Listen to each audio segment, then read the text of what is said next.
Yo, what's going on YouTube? Thanks for tuning back into another video. We are back here in the garage on Project La Fea, almost ready to get wired. We're on the last couple of modifications that we're doing before we're actually taking it in for that process. And yeah, we got some really good stuff today based on traction and how we're gonna make this front wheel drive car look a little bit better. So if you aren't already subscribed and wanna see videos like this one, plus others soon to come, or the videos that we've already uploaded, make sure to hit the subscribe notification bell and check out the other videos as well. That being said, let's go ahead and get started on this video for today. And yeah, let's dive into it, guys.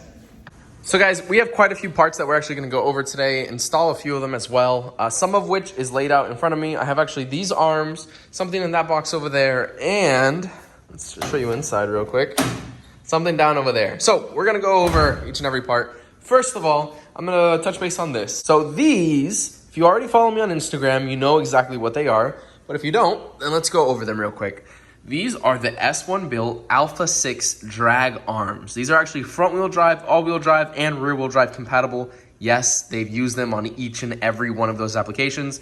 And in our case, these are for front wheel drive because we have a front wheel drive turbocharged Integra. Now the cool thing about these, not only are they compatible with front wheel drive by using these little stubby kits that they have inside. Let me show you on the inner portion of it. I just freshly painted them too, so I don't want it to get all scored up, but if it does for the video, then you know. So we have basically the hub retained in by these 4 Allen bolts. Then over here, we have a dummy axle in place of that hub. And if you want to go all-wheel drive, you can take that dummy axle out and you already have everything clearanced out and positioned for all-wheel drive axles to go into it. Second, really cool part of this is it is pretty, compact, a little bit lighter than the OEM ones. Has a fresh bearing, fresh hub, everything is good to go right there. One of my favorite things about these arms though, is this right here. So for those of you familiar with how the suspension and trailing arm assembly works on the OEM setup, right over here is where you would have a trailing arm bushing. And I'm gonna show you guys later the OEM one, the OEM placement, how it looks. This replaces completely that trailing arm bushing, cuts the arm right there, and has these little adjustment nuts with a heim joint that you're actually able to do your toe adjustment right there while having a spherical bushing. On this dummy axle, I actually had a request that they retain the OEM tone ring for the ABS that comes on these dummy axles. Included right there is a Hall effect sensor, 3-wire, that we then loomed with some heat shrink that will go onto a connector and then integrate it into our FuelTech FT550. This is a Hall effect magnetic pickup sensor that's going to notate to the ECU each time it passes one of these little ribs, whatever you want to call it, on the tone ring from the ABS. So from the factory, that's used to actually know when the car should or shouldn't be braking for, ABS, anti-lock brake systems. In this scenario, we're actually going to be using the front wheel speed sensor with the spinning. It'll know how fast it's going versus the rear, which will not be spinning since it's front wheel drive only. It'll compare both data and pull timing or boost accordingly using the FuelTech FT550 and be able to have a perfect integrated traction control into that. I'm not really good at explaining it, but I like being able to give my best input on how this stuff works. I'm not a rocket scientist or anything, and hopefully I can transmit it in a way that you guys understand it, because that's kind of how I understand of how these things work.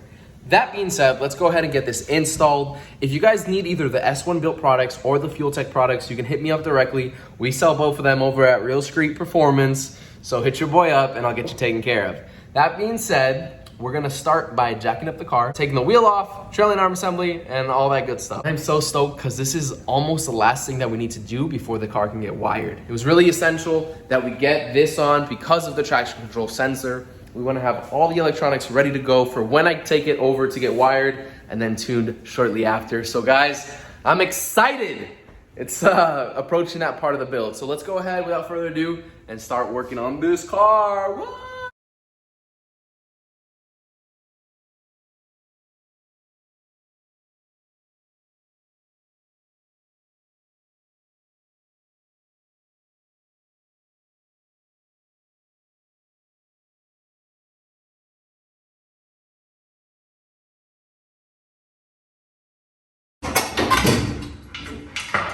That's a heavy one. Okay.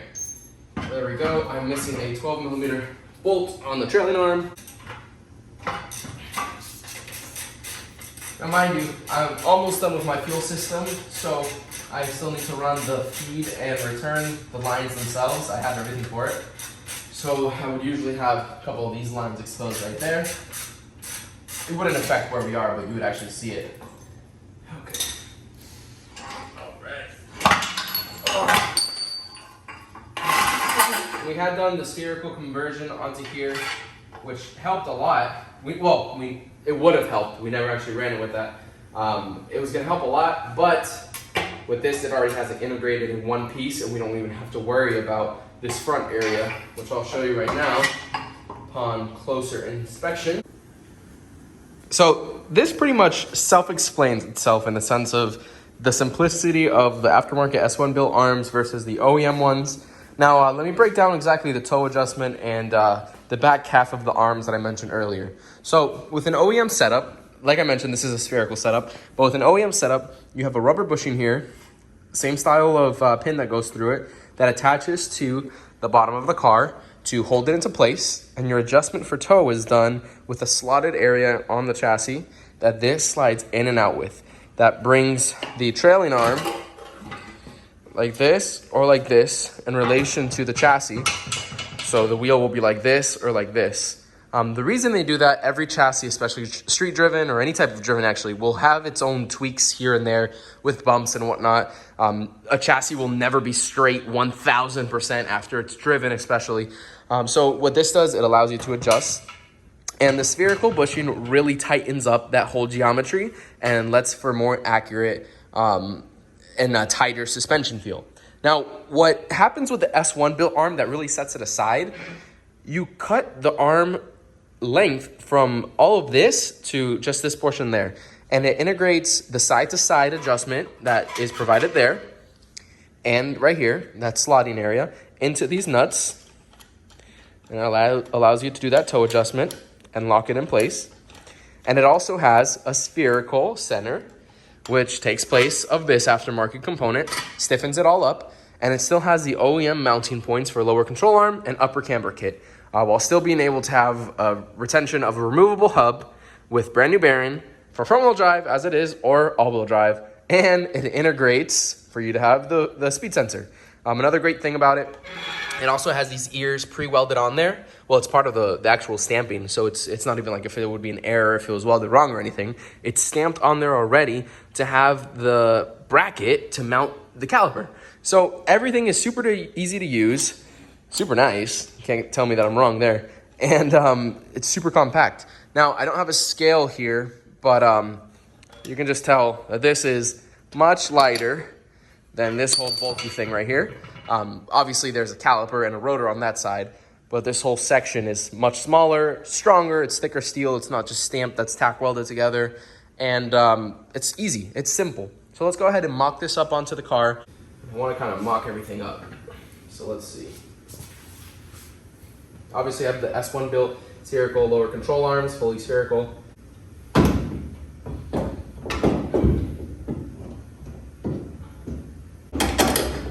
Now, obviously, I don't have my upper control arm or my upper camber kit installed yet. It's gonna go on after the fact. Let's see if I can set the bolts down under it to hold the toe adjustment in place.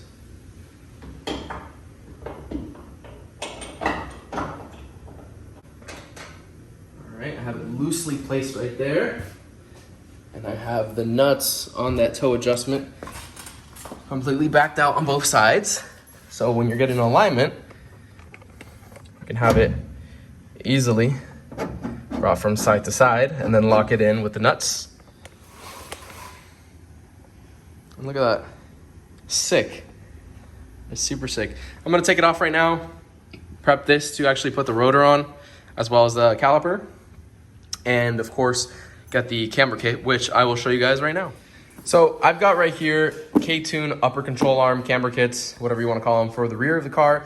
S1 Built actually makes their own camber kits as well now, so those have been released. If you guys are looking for the matching set, you can have everything in the rear, S1 Built, which is really cool. But for now, we have the K-Tune ones, and I did opt to get the spherical ones. So this is a rubber boot on the outside, keeps all the grease on the spherical center, and that's chassis side right there, control arm, or in this case, trailing arm side right there.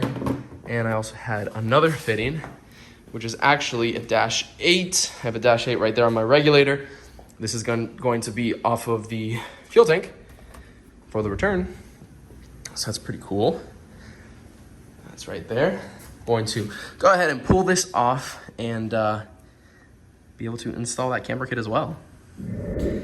All right, guys, so skip forward about day and a half. I actually did the rest of the install off camera. I'm gonna go and do like a quick overview for you guys right now. I've really been tidying up a lot of the car. You can see I still have a little bit of grease on me. I got some grease on my hands after cleaning them right now, but I've been really trying to like finish everything on the car.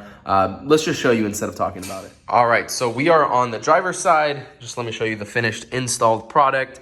I don't have the bracket yet for the e-brake cable. So with the S1 built trailing arms, you actually get a different sized e-brake cable bracket that goes right there, and it just offsets it since this is a bigger receiver for an axle. So I just have to get that ordered up right now. As for the sensor, I have the wiring just zip tied at the moment right there. Sensor, I actually posted on my Instagram. So you guys have already seen this, but the sensor picks up everything well right there with the tone ring. So everything's good to go on this side. Got the lower control arms, which are already on. Camber kit up there. Both sides installed. And while I was actually working on the passenger side, let me show you. Let's come around to the other side. I got a little more done. So this is kind of like a rough update as well, because I don't think I've shown this on YouTube yet. I got the AN lines done for the coolant system, ran to the back. I also did the fuel line feed right there. Let me show you this side. So I got my fuel line to the fuel tank, around the radiator, goes to the pump, first to a filter, then the pump, then to another filter, and then to the front. And I also have my water pump mounted right here. So I kind of glimpsed, or I hinted at the fact that I was going to do this on one of my older videos. Now it is fully installed, Loctited bolts, everything nice and routed right there. So I have basically from the engine all the way down to the water pump to radiator back to the front. And that's how I've seen a couple of the sport front wheel drive guys route it. And I actually ended up a couple days ago cutting the fittings off of the radiator that were aiming down and now putting them on the side. That way I have a little bit better under the car clearance. And this side is fully installed as well with the trailing arms. And I just gotta make this pigtail go into the wiring, which brings me to the next portion of the parts that I said that I was gonna go over. Right over here in the car, I have it laid out right now because I'll be mounting it somewhere up here. This is a relay board / switch panel, all plug and play by LTR Wiring. They're based out of Sanford, which is not too far from Orlando. They make really nice boards for really good prices too. I think this was about $400. Comes with a starter relay, plug and play, harness already pre-made and everything. Nice connector right there, all mil spec. And this goes to a switchboard for starter right there. Then we have solid up, on and off switches right there. The reason I was mentioning this, one of the buttons right here is gonna go to fuel pump, water pump, and then other accessories as well, like fan and other things as well. But yeah, this is gonna get mounted somewhere in the center right there. Really nice relay board. So he did the relay board because you can't beat that. It's super nice. And Magma Tuning is actually doing the wiring for the engine bay and the rest of the chassis as well. So that should be ready in the next couple days. Got a new engine coolant temperature sensor right there. Got the fuel tech pressure sensor onto the side of the head for the coolant pressure. Got FIC injectors, 2150s for now. Speed Factory fuel rail, obviously you already know. Well-done regulator. Fuel tech pressure sensor off the regulator, so we have it all integrated into the ECU. A couple sensors back there as well. Then this is the return line that I need to make. That's pretty much the last thing for the fuel system, which, since we're talking about fuel system, kind of rambling over everything. Let me get under the car and show you. It's our Magma Fuel 750 right there with radium filters. So I basically have a dash 10 coming from the tank to a radium filter, to the pump, and then to another filter, and then it runs up to the front. I made a little bracket right there, welded some aluminum together, made 4 bolts, riv nutted it to the chassis itself, and that's really nice and sturdy. As for the radiator, I need to make the 2 front brackets still, and I have the fans down over there to mount it up after I have those brackets on. And I am out of breath, but Damn, everything's looking pretty good down below. And as for up top, I pretty much just have to make a bracket to hold in the fuel tech, which they make a couple different steering column mounts. I kind of wanted to mount right in the OEM cluster location or somewhere around here. So I'll make a little bracket so the fuel tech can sit right in there, and then the Nano can sit somewhere next to it. And I want the switches to be right around the center console. That way it just ties in with everything, has a nice aesthetic look, since this car is more and more street car-ish, you know, doesn't have all the gutted interior, so I don't want it to like mount to the roll cage or anything. But yeah, there she is, guys. So I know this video kind of started like an install for the S1 trailing arms. It kind of escalated into showing you an update of the car. I know a lot of people have been asking me, Pablo, why haven't you been posting? Why haven't you been making videos? I'm pretty active on my Instagram. I try to give you guys updates day to day, or every other day on the car, my life, and what's going on with everything. So if you want more closer updates, @SlowIntegra is my Instagram. You can follow me, check me out over there. I just have a lot of stuff going on right now, guys. Like there's no real excuse. Just got a lot of stuff in the plans, and we'll touch base on that in the future. But just keeping busy, you know, doing what I gotta do. And as for the car, it's in the final stages of just wrapping everything up. Next on the to-do list, return line for the fuel system. I need to get the actual line itself. I have the 2 fittings for it already. Just gotta run that one line, mount that relay board, make a bracket for the fuel tech and the Nano from fuel tech as well. And gotta get oil as well, you know, little stuff like that. But we're pretty much ready to take it to get wired. Just give me about like a week and a half, 2 weeks is when I think I'll actually be taking it. And I'll actually start vlogging again when I do that, so you guys can see the process a little bit. But yeah, I'll be taking it to Magma Tuning, based out of Orlando. A good friend of mine, Carlos. He's been around me with cars for a very long time and actually got me into building cars, or whatever you want to call it, back in the day. He helped a lot back when he was building engines out of King's Performance. So he helped a lot with teaching me little stuff here and there.